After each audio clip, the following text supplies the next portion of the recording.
আমাদের প্রস্তুতি মোটামুটি অনেক ভালো।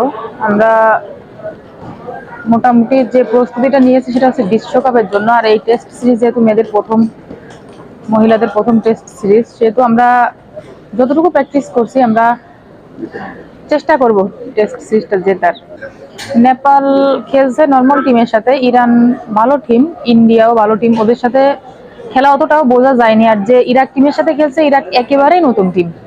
যদি একটা ভালো টিমের সাথে খেলা হইতো তাহলে বুঝতে পারতাম যে না ওরা কতটুকু ভালো কি দেখি, কিন্তু এটা আমাদের আসলে বুঝতে অনেক কষ্ট হয়েছে। আর যেহেতু আমরা আগে ওদের কাছে দুইবার হারছি, একটা হচ্ছে এসএ গেমস আর একটা হচ্ছে এশিয়ান গেমস, তো ওরা অবশ্যই ভালো টিম।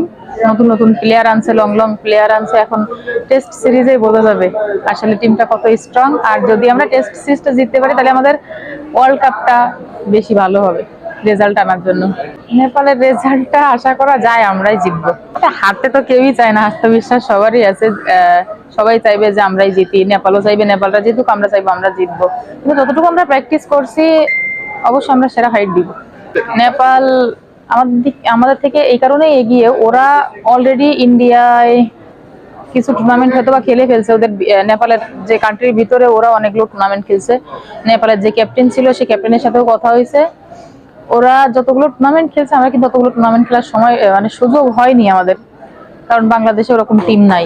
যা আছি আমরাই।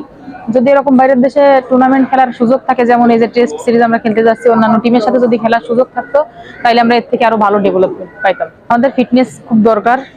বাইরের টুর্নামেন্ট তো অবভিয়াসলি দরকার, টুর্নামেন্ট খেললে অভিজ্ঞতা বাড়ে বাচ্চাদের, মানে যেসব জুনিয়র আছে ওদের যে ভিতরে একটা জড়তা আছে, জড়তাটা কেটে যাবে বাইরের দেশে টুর্নামেন্ট গুলো খেললে।